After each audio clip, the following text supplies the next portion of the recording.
Here we go with a full review of the Topo Athletic Ultraventure 4. We are coming to you from the van. The shoe lab was a little occupied with luggage and whatnot from my parents, so we're gonna do this here. Oh man, so Topo Athletic was kind enough to send me these shoes, and I'm super duper grateful for your review. So what is going on with the Ultraventure 4? I have been using this for running, I have been using this for walking, I have been using this for work. Basically the idea, what I wanted to do with this shoe was get its all aroundness and versatility. I'll turn that light on. And just to see exactly how this shoe held up, I'm going to probably do a follow-up review after 30 days of use, but I'm going to go ahead and I feel comfortable with a full review. Now, this is a light to moderate trail shoe offering from Topo Athletic that is comfortable going from road to trail, easily transition. So I primarily have been using this on the roads in slick, icy conditions and then snowy conditions. And I've done a little bit of trail running, but not a ton with it. And I gotta say, I am quite impressed with this shoe.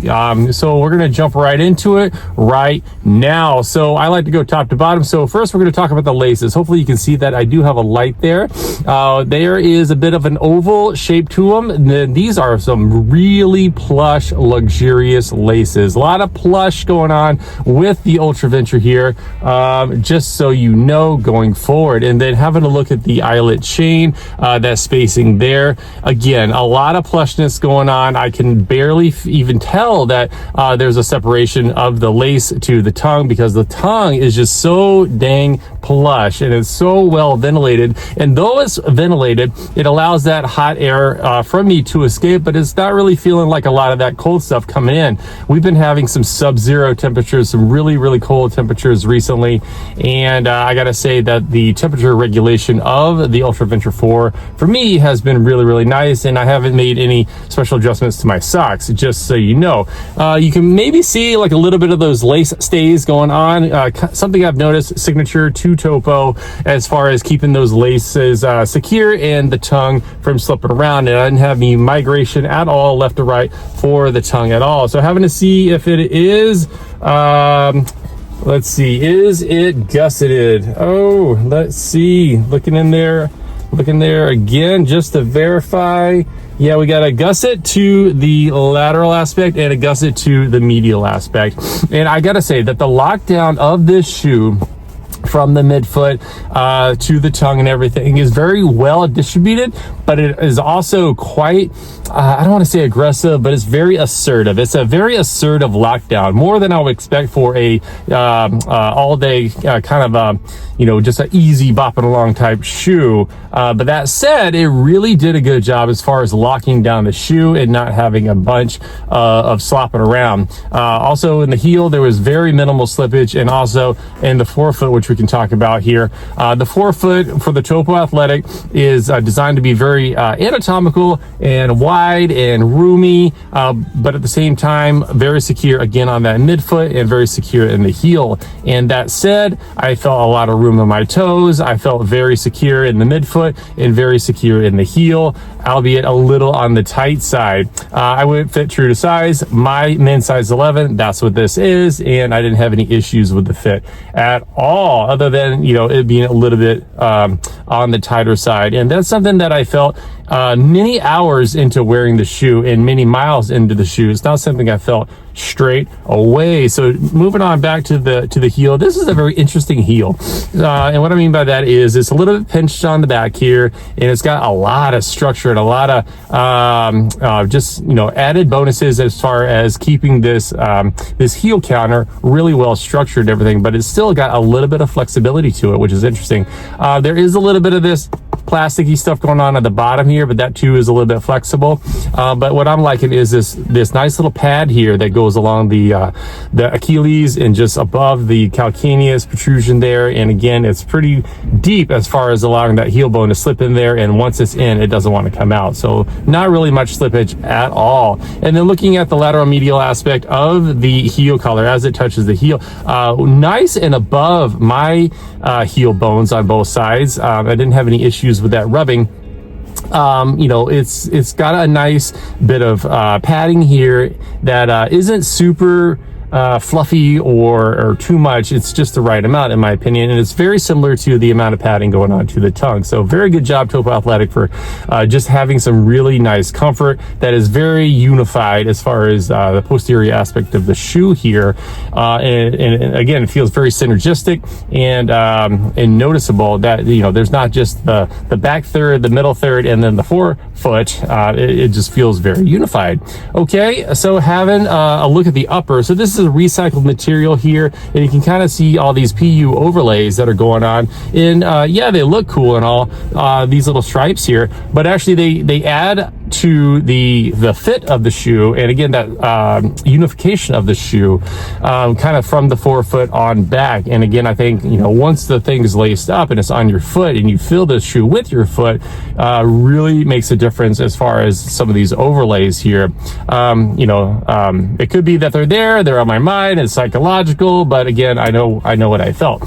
So having a look at the forefoot, remember, this is a trail shoe, so you're probably going to encounter some debris out there. A lot of protection up front without it being too much, right? It's not too heavy or anything like that. We can get to the weight here in a second. And feeling inside, you know, there is a slicker material going on to the toe box on the inside here. Again, really, really wide. And I didn't feel any pressure points or any stabbing or pokey bits or any of that stuff going on in either of the toe boxes of either of the shoes. And I'm running my finger along the top of the insert towards the medial aspect of the toe box here, and then over here towards the lateral side. And it's just a nice, pleasant material. The inside of this recycled upper is actually got a bit of a soft feel. Some of the shoes that I've been testing had a little bit of a tactile feel to it, which, you know, when you have the right sock, it's not a big deal, but it's not noticeable, and it's actually quite comfortable to the touch here on the Ultraventure 4. So pulling out the insert, I like to pull out inserts, and I'm taking a peek at this Ortho Light insert. Feels like a recycled material and a very, very generous amount of cushion to the insert here. You can kind of see the arch and everything, the physical attributes of the insert in here.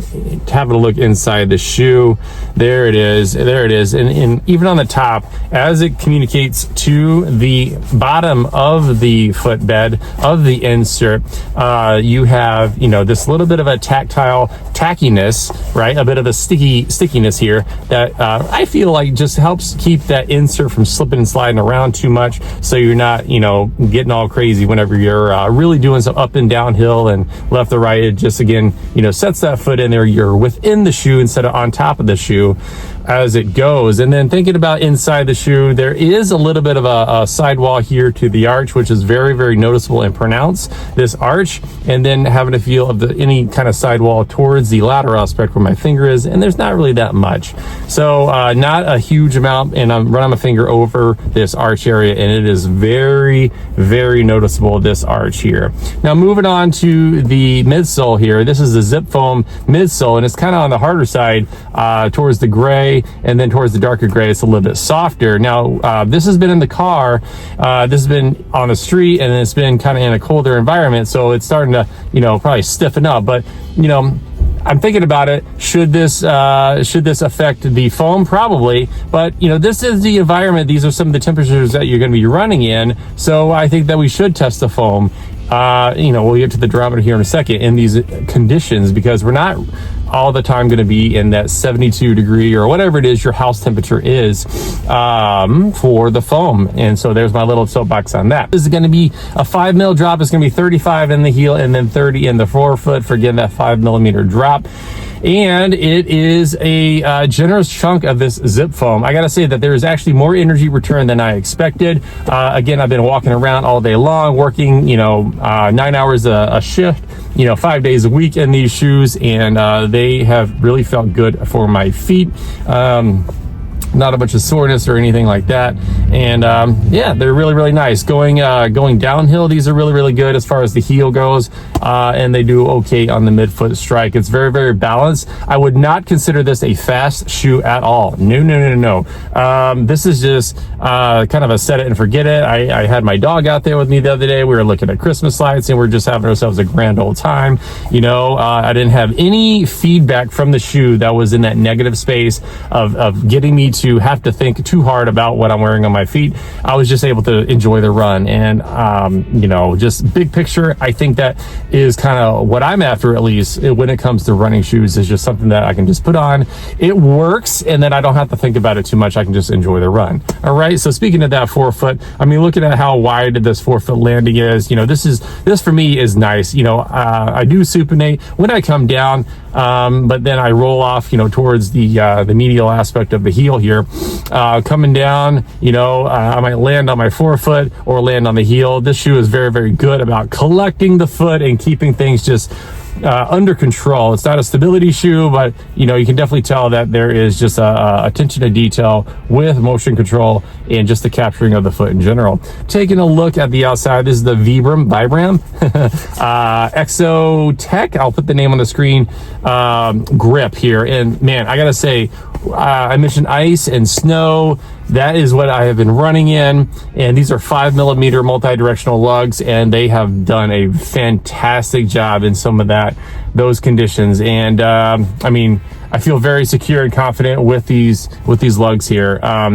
So I gotta say that, you know, even though there is not a ton of rubber here towards the bottom, it does show up in all the right places. And then you think about, you know, some of the transition points for the shoe. So you got a bend here, and then you got this bit in the arch here, and then a little bit of a separation here towards the heel. It looks like a little bit more towards the lateral aspect than the medial, which is interesting. I wonder, you know, there's kind of this unified curve, as it were, thinking about how the shoe might react under load and all that good stuff. So let's actually throw this on the scale. Men's size 11 is going to be 11.5 ounces or 327 grams. So not the lightest shoe, but again, I don't expect this to be a light shoe at all. But there you go.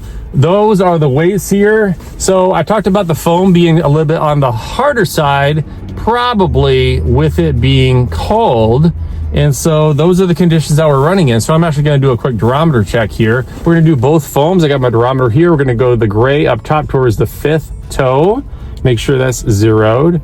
And the zip foam on the top is going to be 33.5. The light stuff below that is going to be 31.5. Towards the lateral heel is going to be the gray stuff is going to be 38. And then lighter below that is 36.5. Medial heel, the darker is going to be 35. The lighter is going to be 27.5. Interesting. And so underneath that big toe, the gray is going to be 27. And then the light stuff, where's a good spot? 38.5. So very interesting. I do feel like, you know, this would be different if it were to be warmer, and those might be your conditions. But there you go. That's it for the Ultraventure 4 from Topo Athletic, with a little bit of a gator attachment here for muddy conditions. Hopefully you guys found value in this video. If you did, feel free to like and subscribe. You know, we're going to be doing shoe reviews and all that fun stuff. And today we're doing it in the van, and that's just what we're doing with the traffic going by and the people looking at me.